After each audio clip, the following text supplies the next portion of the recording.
probably heard the reports linking cell phone use and cancer.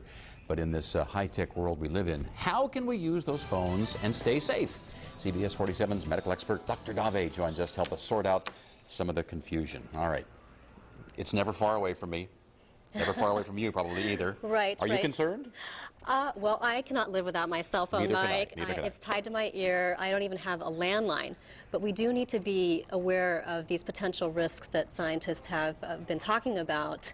The problem is that we don't have good studies that show whether or not cell phones are a direct cause of cancer.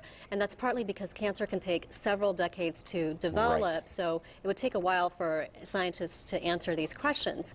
What we do know is that cell phones emit a low energy radiation called radio frequency. It's sending out a signal. Right, and that can be absorbed by the body. This type of radiation releases heat that's not thought to be harmful.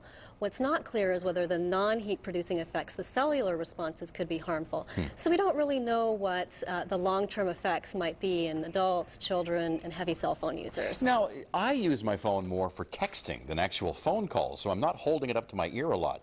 Is it okay to text? That's actually great. That's actually a very good idea. For those of us that are concerned about reducing our exposure to radio frequency, the FDA and the FCC have included steps on their website to keep the exposure as low as reasonably possible. And the first thing, there's 3 steps. The first thing you can do is, as you mentioned, reducing the amount of time you spend on the phone. You can do that by either texting, getting a landline, which I'm going to be doing soon. And the third thing is keeping your conversations as short as possible.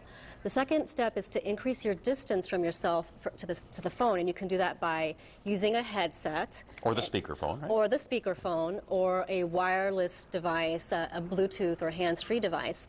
And the third step is about the precautions to take in children and cell phones. And there are a lot of experts that say you can take the same steps as you do in adults as you do in children, but there are other experts who say children should not be using cell phones at all. And that's because we don't know what the long-term effects of cell phones may be in the smaller and still developing brains and skulls of children. Better to be safe. Better to be safe. Than sorry, years For those of us that are really concerned, we can reach out to our legislator, find out what type of research is being done on the long-term effects and safety of cell phones. I hope these studies aren't like the coffee studies where one week it's okay to drink coffee and the next week they say it's not good to drink coffee. You know, it just leaves everybody confused. We may never know the answers. Yeah. We may never know. All right, Dr. Dave, thank you so much. Thank you. All right, Dr. Dave is here every Tuesday on our noon show. If you have any questions for her, email us at newsdesk@cbs47.tv, and she may be answering your questions right here on the air.